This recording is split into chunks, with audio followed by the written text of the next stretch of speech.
नमस्ते, मेरा नाम सिद्धांत है और ये द ललन टॉक की चुनावी यात्रा इस समय यूपी के अयोध्या में है। क्या हाल है यूपी जिसका नाम है, और अयोध्या में बातचीत एक अलग फलक पे हम करने वाले हैं कार सेवक गोली कांड पर। 2 नवंबर 1990 को अयोध्या में जो कार सेवकों पर गोली चलाई गई थी, वो एक ऐसी घटना है जिसका बार बार अब योगी आदित्यनाथ भी अपने भाषणों में जिक्र कर जाते हैं। और इस घटना को समझने के कई तरीके हो सकते थे, कई लोग हो सकते थे, कई बातें हो सकती थी, कई जरियों से समझा जा सकता था। लेकिन उस दिन के एक कार सेवक जो कहते हैं कि वो उस दिन वहाँ थे, गोली कांड के समय उन्हें भी खुद की गोलियां लगी, ऐसा वो बताते हैं। वो एक वॉक थ्रू देंगे हमें इस पूरे घटना स्थल का कि कहाँ क्या कैसे हुआ। इस वीडियो को बनाने का मकसद है कि हम उस एक बड़ी घटना को समझ सकें, जान सकें। संतोष जी नाम है सर आपका, पूरा नाम बताएं। संतोष दुबे। संतोष दुबे, ठीक है। तो संतोष जी, अब हम लोग चलते चलते बातचीत करेंगे, ठीक है। क्या करते हैं संतोष जी आप? मैं तो किसान हूँ मूलतः। किसान है जी। कहाँ रहते हैं? यही फैजाबाद चौक में भी घर है हमारा, बीकापुर में खेती है हमारी। हाँ जी जी। चलिए अब ये बात करते हैं सर, उस दिन 1990 वाली जो घटना थी उसमें आप भी थे? हाँ बिल्कुल थे।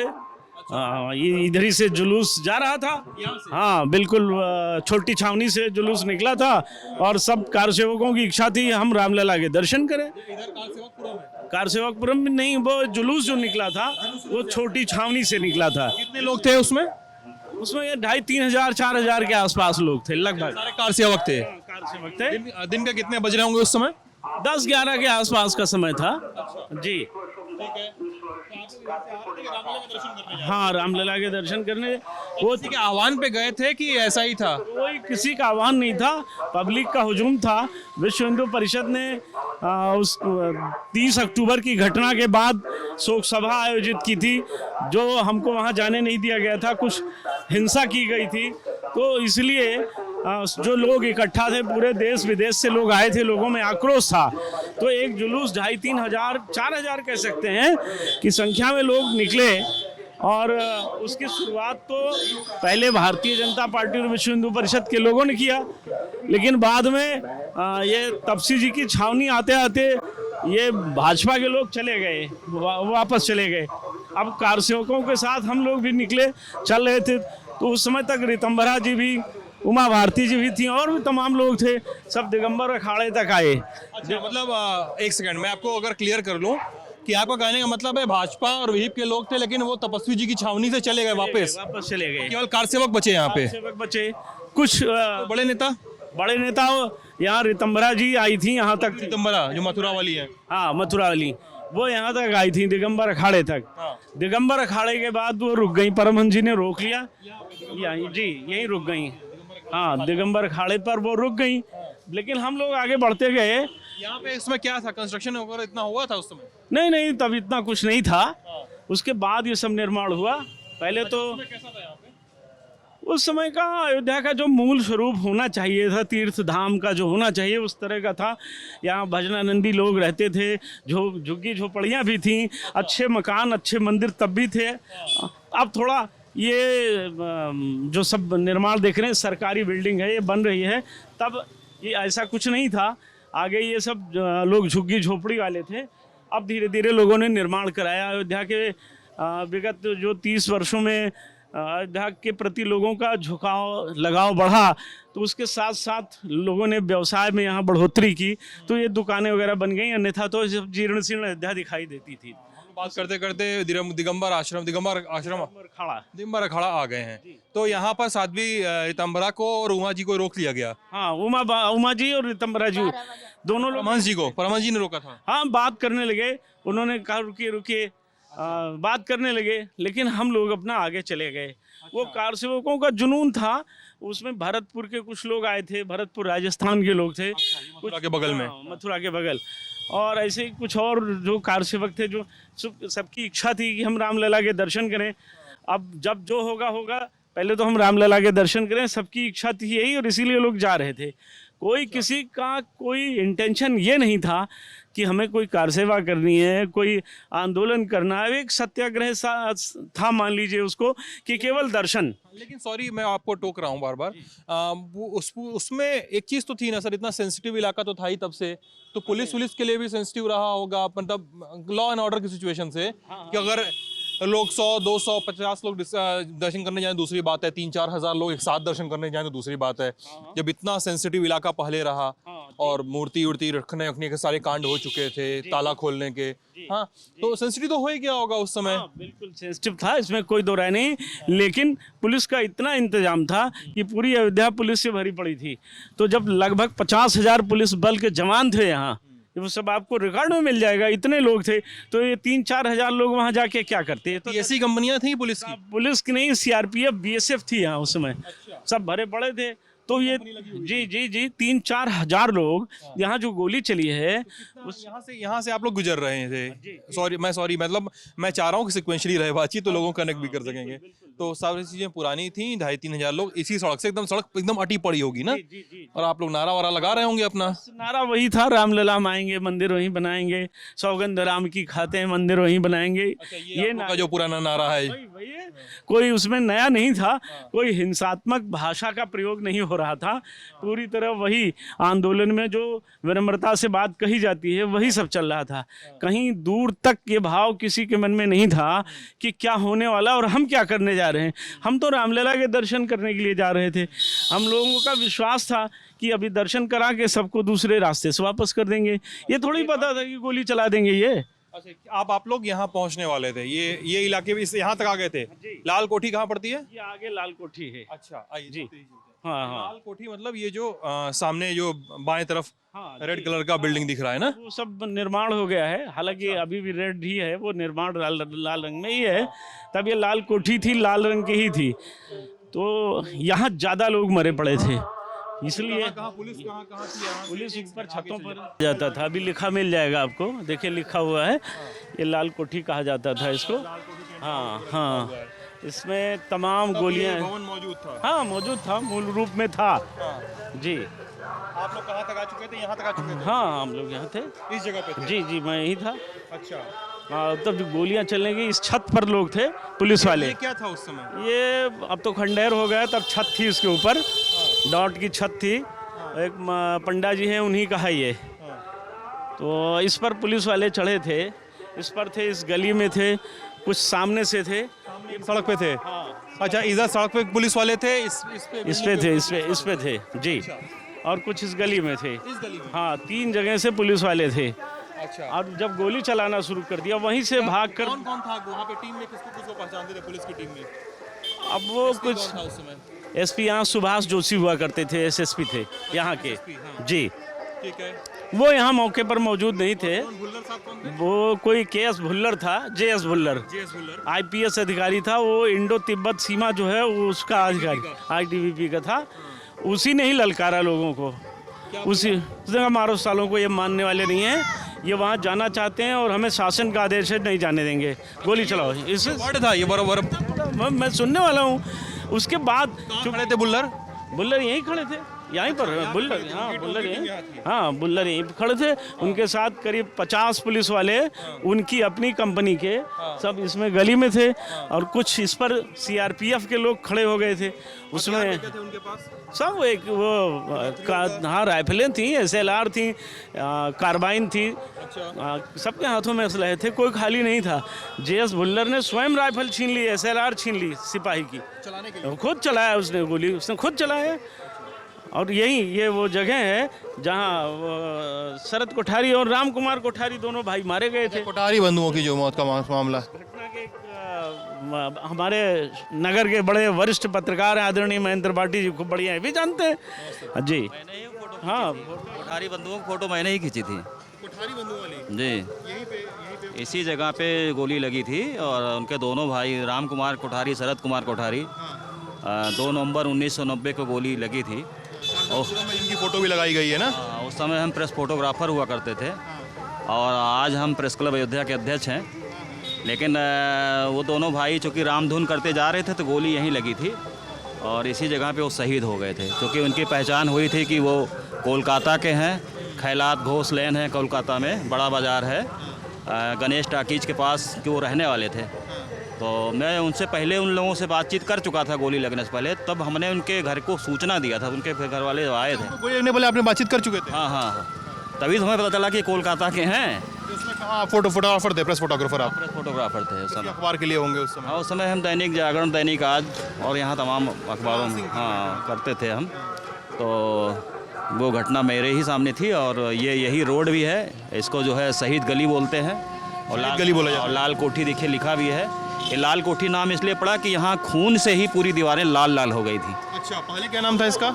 पहले तो जो भी नाम रहा हो, लेकिन उस घटना के बाद से इस मोहल्ले का नाम लाल कोठी यानी वो लाल कोठी इसलिए कि कारसों को खून से लाल लाल हो गई थी। और यहाँ पे ये बात भैया बता रहे हैं कि जीएस भुल्लर यहाँ पे खड़े होकर बोल रहे थे कि मारो गोली मारो। के भुल्लर जो थे, भुल्लर तो जो है सीआरपीएफ के कोई वो जो थे कमांडर थे और उनकी भी फ़ोटो हमने खींची थी। और लेकिन चूँकि ये पता चला था कि गोली ये चलवा रहे थे, तो हमने नीचे लिखा भी था कि कार सेवकों का हत्यारा भुल्लर, और उसकी फ़ोटो में काफ़ी वायरल की थी हमने। तो ये संतोष दुबे जी भी उस समय कार सेवा में थे और इन्होंने भी काफ़ी विरोध आवाज़ उठाया था। सामने पुलिस लगी हुई थी इधर। ये हनुमानगढ़ी चौराहा है, यहाँ पे लाशों की पूरी बौछार थी, क्योंकि यही सी रोड से ही रामधुन करते हुए लोग जा रहे थे। हाँ, मंदिर जाना था, क्योंकि वो 30 अक्टूबर 1990 को सबसे पहले वो लोग गए थे। तो रामलला का जो सब गुंबद था ऊपर वाला, उस पर वो लोग ने विजय पताका फहराया था। तो बड़े मस्जिद के गुंबद सबसे ऊपर जब वो विजय पताका फहरा के आए थे, तभी मेरी मुलाकात हुई थी और तभी मैंने उसका पूरा पता नोट कर लिया था, क्योंकि काफ़ी एक्टिव दिख रहे थे वो लोग। कोठारी पहले सबसे पहले जाके वहाँ पे फहरा के आ चुके थे। 30 अक्टूबर 1990 और 2 नवंबर को जब दोबारा रामधुन करते इसी रोड से जा रहे थे, तब यहाँ उनको गोली लगी थी। उस समय मुलायम सिंह जी की सरकार थी, उन्होंने कहा था परिंदा भी पर नहीं मारेगा। लेकिन इतने लाखों कार सेवक यहाँ आ गए थे कि उनकी जो डायलॉग थे वो ध्वस्त हो गए और उनको जो भी एक्शन लेना पड़ा वो सामने ही आया। ये गोलियां चलवाए, आदेश दिए, हेलीकॉप्टर से भी तमाम अधिकारी ऊपर से उसका कर रहे थे, निरीक्षण कर रहे थे, वॉच कर रहे थे, सेना के सारे जवान। लेकिन वो दृश्य भगवान न करें किसी को देखने को मिले। क्या सीन था यहाँ पे? मतलब कितने देर तक चली हुई गोलीबारी? कितना बज रहा था उस समय? ये सुबह का वक्त था, जो है मुझे लगता है कि 10-11 बजे रहे होंगे, 10 साढ़े 10 के आसपास। 10:30 के आसपास फायरिंग शुरू हुई। कितने देर तक चली फायरिंग? मुझे लगता है आधे घंटे चली है। घंटे तक फायरिंग? घंटे चली है, और यहीं नहीं चली है, यहाँ पे चली है, राम जन्मभूमि परिसर के पीछे चली है। और उसके बाद फिर तमाम कार सेवक, ये सरयू पुल है उस पर इकट्ठा थे, तो वहाँ भी चली है। तो आपने अगर उस समय फ़ोटो देखी होगी कि सरयू पुल पे तमाम जूते चप्पल पड़े हैं और कार सेवक भाग रहे हैं। तो काफ़ी कार सेवक जो है सरयू की नदी में डूब के मर गए, गोंडा की तरफ, बस्ती की तरफ, जो उसको। लेकिन इतना ज़्यादा रस था कि वो लोग सरयू पे ही कूद गए। बाद में उनकी लाशें निकली तो बिल्कुल उस तरह से सड़ गई हुई, केवल हड्डियाँ निकली थी। तो ये संतोष दुबे हड्डी शुदा जो लाशों का था, उनको इन लोगों ने दफनाया था। कितने राउंड यहाँ पे कितने राउंड फायरिंग हुई होगी? अब राउंड तो हम नहीं कर सकते, लेकिन बस ये गोलियां चल रही हैं, क्योंकि हम तो इन्हीं छतों पे भी कूद के फ़ोटो खींच रहे थे, अपनी भी जान बचा रहे थे। फोटो भी खींच रहे थे इसी छतों पे ही खड़े होकर के, चूँकि ये गोली तो किसी को पहचानती नहीं है कि आप पत्रकार हो क्या हो, लेकिन अपनी जान बचाते हुए किए थे। लेकिन जब हम यहाँ से फ़ोटो खींचते हुए पहुँच गए थे विवादित परिसर के पीछे, तो हेलीकॉप्टर मंडरा रहा था। लोगों ने बताया कि इसमें मुलायम सिंह है, तो हमने कहा लो फ़ोटो खींच लें। तो उस हेलीकॉप्टर का भी फ़ोटो खींचा था, लेकिन हमारे अगल बगल 2 कारसों को गोली लग गई, तो वो मेरे सामने ही दम तोड़ चुके थे और मैं भी डर गया। तो मैं नीचे लेट गया, तो मुझे लोग मरा हुआ समझ के मुझे भी उठा करके एक पुलिस की गाड़ी में फेंकने जा रहे थे। मैंने कहा मैं ज़िंदा हूँ। तब उन्होंने कहा बेटा ये सब पत्रकारिता मत करो, जल्दी जान बचाओ, भागो। तो फिर वहाँ से मैं अपने कैमरा लेके फिर मैं आ गया। फिर फ़ोटो यूज़ करते थे उस समय? वो SI पेंटेक्स जी। हमारे पास वो सब कुछ है, लेकिन बस यही है कि अब जहाँ आप मिले, हम कहीं प्रोग्राम में जा रहे हैं, तो सब हमारे पास। अब यहाँ पे आप बता रहे हैं कोठारी बंदूक गिरे हुए। जी जी जी जी। कार सेवक क्या प्रोटेस्ट किया? कार सेवकों ने प्रोटेस्ट किया, विरोध किया, क्या करना? क्या विरोध करते? विरोध करने कोई, हम लोग कोई हथियार लेकर तो आए नहीं थे, हम लोग तो खाली आते, हम लोगों का बहुत पवित्र उद्देश्य था। कोई हम झगड़ा करने आए होते तो हमको वो गोली मार देते, इतना आसान थोड़ी था। ये तो हम लोगों का भाव था कि हम रामलला के दर्शन करने के लिए जा रहे हैं। उन्होंने गोलियां चलानी शुरू कर दी और कहीं किसी ने एक ईंट एक पत्थर नहीं मारा पुलिस पर, कहीं हमने कोई रिएक्ट नहीं किया। हम गोलियां खाते रहे, राम नाम के नारे लगाते रहे।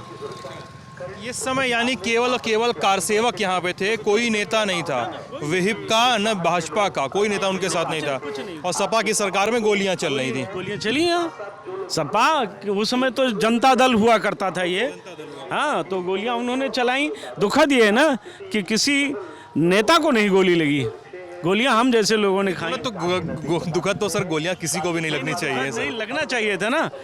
आज तो आप सत्ता का आनंद ले रहे हो, जरा उन परिवारों से पूछिए जिनके बेटे चले गए, उनके बारे में तो पूछो। कितने लोगों की लाशें यहाँ पे होंगी सर? अब हमारी जानकारी में तो यहाँ 250-300 लोग मरे गए थे, 250-300 लोग मरे थे जी। वो बताते हैं आपको भी गोली लगी? 4 गोलियां लगी थी मुझे। एक तो यहाँ लगी है, ये देख रहे नहीं, ये हाँ ग्रेज कर गई थी। हाँ, ये यहाँ स्पार हो गई थी। दूसरी ये लगी, इस पर लगी, यहाँ आके अटक गई थी। तीसरी सीने में लगी, उस पार चली गई। चौथी ये गोली लगी थी हाथ में, ये आके अटक गई थी। तो हम लोग तो भुक्तभोगी हैं, हम लोगों को तो पीड़ा है। अच्छा, दुख ये है कि इतनी बड़ी घटनाओं में जो लोग शहीद हुए, जो बलिदान जिन्होंने दिया, अपने जीवन को जिन्होंने उत्सर्ग किया, उनके परिजनों को पूछा नहीं गया। उनके परिजनों को जाने दीजिए, वो कुछ बोलेगी नहीं, चौंक रही है। उनके परिजनों को पूछा तक नहीं गया। और दुखद यह है कि जिस दिन भारत के प्रधानमंत्री शिलान्यास करने आए, तो उन्होंने जिसने जीवन भर राम जन्मभूमि मंदिर के लिए रोड़ा आया था, उस इकबाल अंसारी को अपना अतिथि बनाया था, उसको बुलाया था। हाशिम अंसारी के बेटे को, इकबाल अंसारी को बुलाया था। तो आपकी पवित्रता को हम लोग जानते हैं, लेकिन क्या है, जाओ तुम्हारी जो इच्छा करो, राम विमुख का साल तुम्हारा रहा न, कुल रोवन हारा, कोई रह नहीं जाएगा। ये इन्होंने अधर्म किया, पाप किया। यहाँ के जो मृतक कारसेवक हैं, उनके परिजनों को बुलाना चाहिए था, सम्मानित करना चाहिए था। आपको ठीक है, वो सब बातें हो जाएंगी। आपको कैसे यहाँ से आपको अस्पताल कौन ले गया, क्या हुआ? आपको जो अस्पताल आप बता रहे थे आप वहीं गिरे हुए थे वहाँ पे, इस कोने पे। जी, कुछ महिलाएं लेकर गईं। एक रविशंकर पांडे जी हैं, वो इस समय संजोग से आज ही अयोध्या में नहीं है, चले गए अपने बेटे के पास। हमने बात भी किया था, वो होते तो मैं मिलवाता। वही हमको, पहलवान बड़े अच्छे खासी शरीर वाले, वही हमको उठा करके यहाँ से अपनी पीठ पर लाद कर पीछे से अस्पताल ले गए थे। और पूरी अयोध्या के जो हमको सभी जानने वाले लोग हैं, सभी लोग हमारे साथ गए। वहाँ डॉक्टरों ने कहा हम इनको बचा नहीं सकते हैं, इनको ले जाइए यहाँ से लखनऊ। फिर हमको जिला अस्पताल ले जाया गया, वहाँ से हमको उन्होंने लखनऊ भेज दिया। फिर हमको कहाँ ले गए, हमको होश हवास नहीं था। फिर फिलहाल रात्रि में 2 बजे के आसपास हमको वहाँ से वापस लाया गया, एक गुप्त स्थान पर रखा गया। तो मैं उस समय आ गया था, इसका मतलब है मुझे लखनऊ ले जाया गया, वहाँ मैं लगा कि खतरे से बाहर हूँ, तो मुझे वहाँ से फिर मुक्त कर दिया गया। मैं यहाँ मैंने दवा इलाज अपना कराया, जो जब ठीक ठाक हुए तो फिर हम अयोध्या आए ये देखने के लिए इस घटना चक्र में कितने लोग और हमारे साथी मारे गए। तो हमारे बहुत अच्छे मित्र थे रमेश पांडे जी और वासुदेव गुप्ता, दोनों की मौत हो चुकी थी। हाँ, उसी गोलीकांड में। रमेश पांडे इसी यहीं बगल में रहते हैं और वासुदेव गुप्ता नए घाट पर रहते हैं, उन दोनों की मौत हो चुकी थी। इसी तरह राजेंद्र धरिकार था, पीछे रहता था, वो हम लोगों के पास बहुत आता जाता था, उसकी भी मौत हो चुकी थी। यहीं गोलीकांड में वो सब मारे गए थे। तो ये बाद में सब जानकारी और मिली। 30 अक्टूबर की जो घटना थी उसमें भी गोलियां चलाई गई थी, उसमें भी 6। हाँ, ये नहीं पता तो उस समय भी लग गया था, क्योंकि 30 अक्टूबर को हम लोग थे ही, लेकिन उसमें मरने की पुष्टि नहीं कर रहे थे। लेकिन बाद में पता लगा कि 30 अक्टूबर को भी लोग सरयू पुल से, जैसा अभी आपने सुना कि सरयू पुल से जब इधर से गोलियां चलानी शुरू हुई तो सरयू पुल से लोग कूद गए, भाग नहीं पाए। उधर से पुलिस, इधर से पुलिस, तो बहुत से लोग जो गोलियों से मरे, अन्यथा तो लोग नदी में जो कूद गए वो डूबकर मर गए, जो रेत में गिरे वो बच गए, हाथ पांव टूट गया। ये हुआ था उस दिन का यह घटना चक्र 30 अक्टूबर और 2 नवंबर का था। लेकिन मूलतः जो गोलीकांड हुआ था जिसमें सैकड़ों से अधिक लोग मारे गए थे, वो यहीं का घटनाक्रम था, वो 2 नवंबर का घटनाक्रम था। 30 अक्टूबर और 2 नवंबर मिला जुलाकर। अच्छा, आप बता रहे हैं 250-300 लाशें गिरी हुई थी और राज्य सरकार का काउंट है, सुनते हैं कि 18 बताते हैं। 18-16 के आसपास है उनका। वो तो यही बताते हैं ना। वो तो अभी कुंभ में जब भगदड़ मची थी तो बता रहे थे कि 38 लोग मरे, बाद में जानकारी मिली 500 लोग मर गए। लोगों ने विरोध करना शुरू किया, पोल खुली थी। तो ये सब जब स्टेशन पे भगदड़ मची थी, स्टेशन पे जब भगदड़ मची थी, आजम खान जब उस समय आजम खान जब मेला हाँ इस्तीफा दिए थे। इस्तीफा क्या दिए थे, मेला अधिकारी मेला मंत्री के पद से इस्तीफा दिए, प्रभारी से। तो ये होता है, ये जो सत्ता में बैठा रहता है वो करता है। ये योगी तो उसको बड़ा भुना रहे हैं, योगी आदित्यनाथ इसको। अब देखिए, भुनाने पूरी भारतीय जनता पार्टी भुनाती ही तो रही इतने दिनों।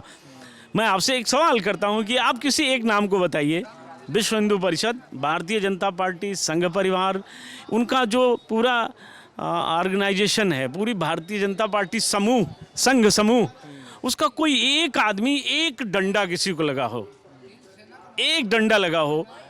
मैं तो 3 बार रासुका में जेल रहा हूँ, साल भर जेल में रहा हूँ इस कांड में। कोई एक नाम बताइए कि जो विश्व हिंदू परिषद का हो, संघ परिवार का हो, संघ समूह का हो, जो सत्ता समूह में आजकल परिवर्तित हो गया है, इसका कोई एक व्यक्ति आप जानते हो बताइए जो कार सेवा में मारा गया हो।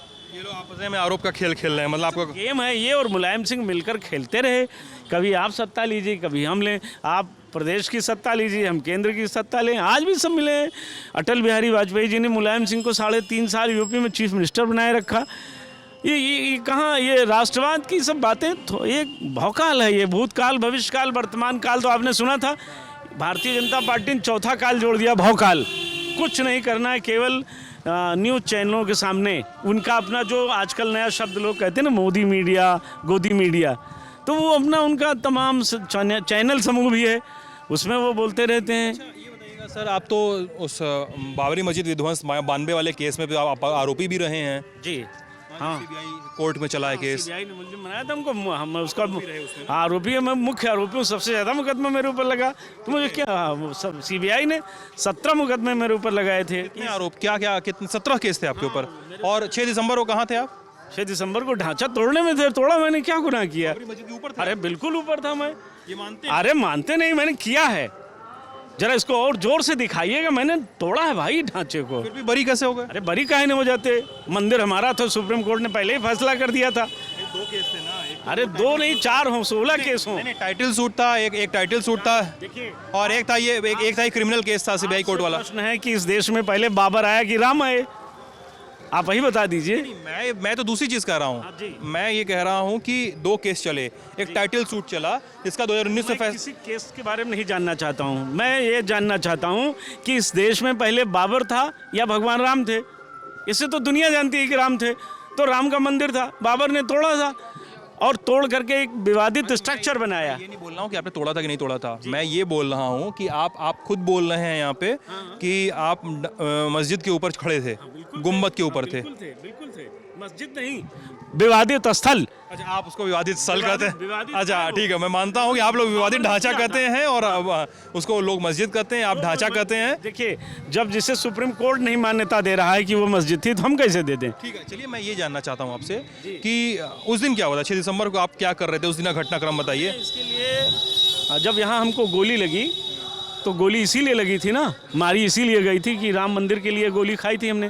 तो हम लोगों ने संकल्प लिया कि भारतीय जनता पार्टी और विश्व हिंदू परिषद के लोग केवल सत्ता का गेम प्लान कर रहे हैं, इनको राम मंदिर से कोई लेना देना नहीं है। भूल से भी राम मंदिर की बात नहीं करेंगे, ये केवल शब्दों में है और शब्द भ्रम फैला रहे हैं, शब्द ब्रह्म नहीं है। तो इसलिए हम लोगों ने एक टीम तैयार की। एक बहुत बड़े संत मिला करते थे, ब्रह्मचारी जी, नारायण नारायण कहते थे, बड़े दिव्य संत थे।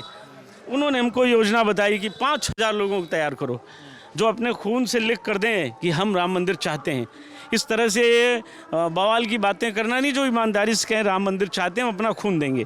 तो हमने पूरे पूर्वी उत्तर प्रदेश में लगभग 29-30 जिलों में घूम घूम करके ऐसे लगभग 5000 लोगों की टीम तैयार की, जिसमें से करीब 2000 महिलाएं और 3000 पुरुष थे।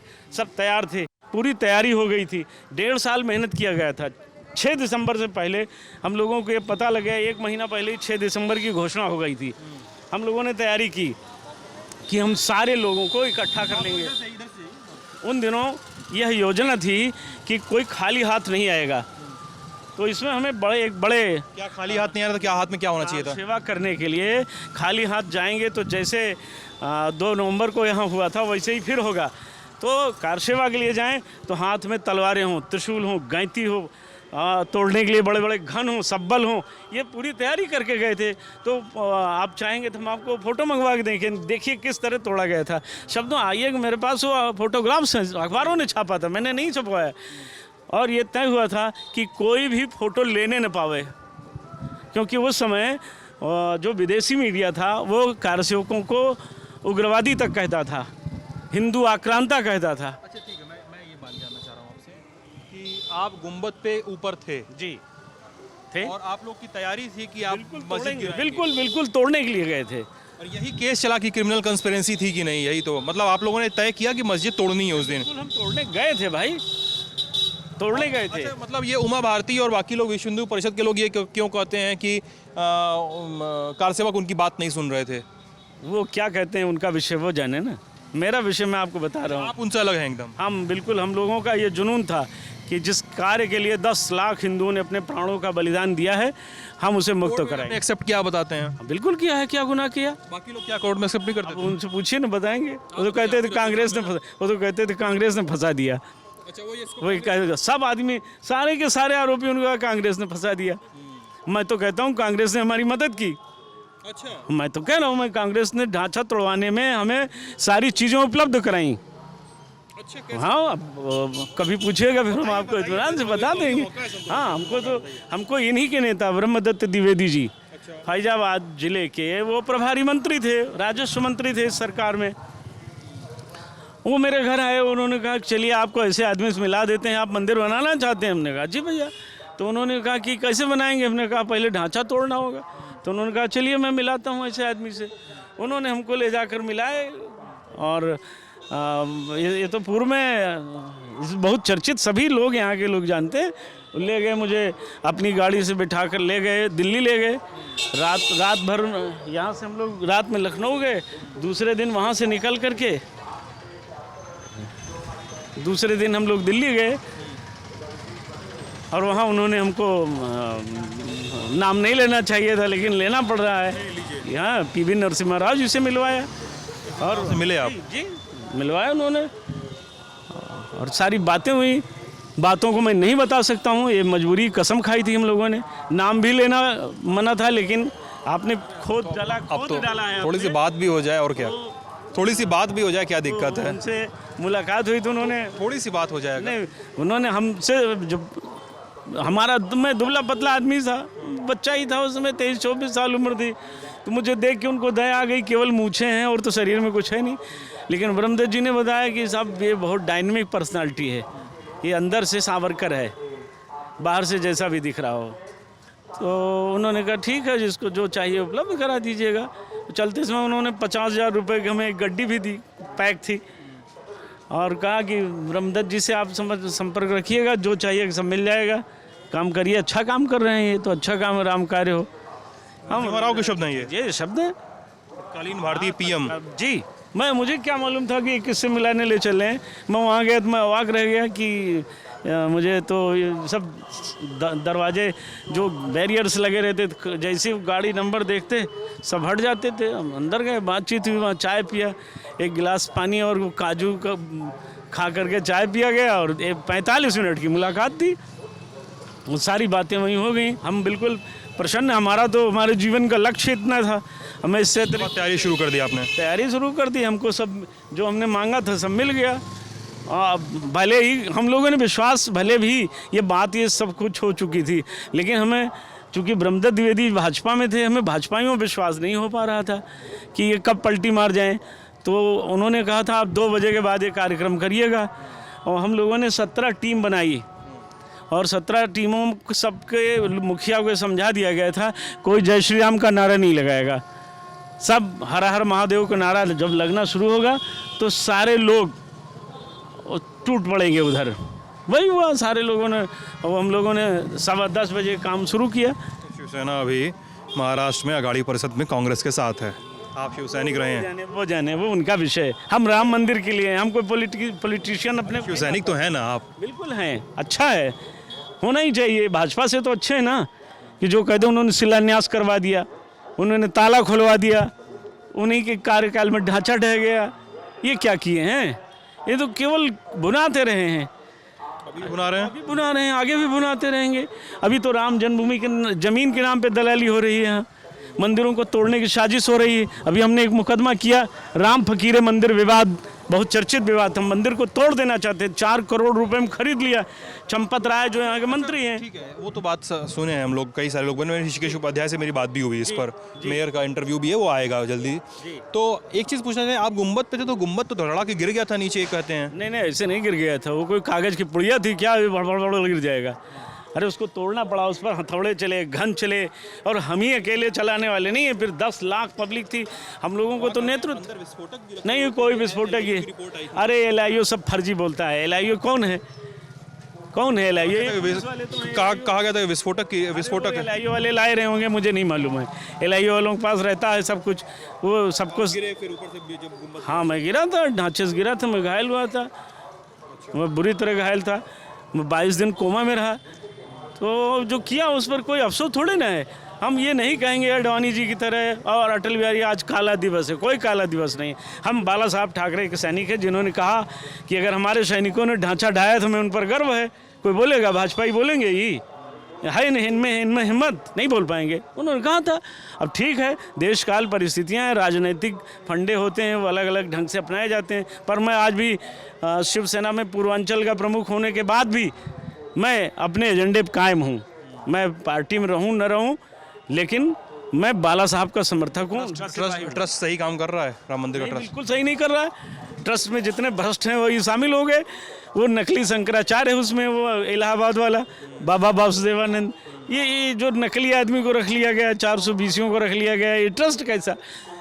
जो के बारे में तो लोग बोलते हैं भाई फिजिक्स के प्रोफेसर थे, अभी वो रहा होगा प्रोफेसर, मुझे मेरे से क्या लेना देना। वो सब वो लुटेरे लोग हैं, वो बाबर की आत्मा इन्हीं लोगों में समाई हुई है, जो ज़मीन खरीदते हैं, 2 करोड़ की ज़मीन 18.5 करोड़ में लेनी देनी हो जाती है, 5 मिनट में इतना दाम बढ़ जाता है। सरकार इनकी सब बात को दबा देते हैं, लेकिन सच्चाई दबती नहीं, एक ना एक दिन खुल जाती है सच्चाई। तो चंपत राय का रोल अच्छा नहीं है यहाँ कुछ। ये राम जन्मभूमि के नाम पर जो लूट खसोट की जा रही, लोग आस्था से पैसे दे रहे हैं कि आप मंदिर बनाइए, और आप इसको अय्यासी गाह बना रहे हो। अयोध्या को आप तोड़ना चाहते हो।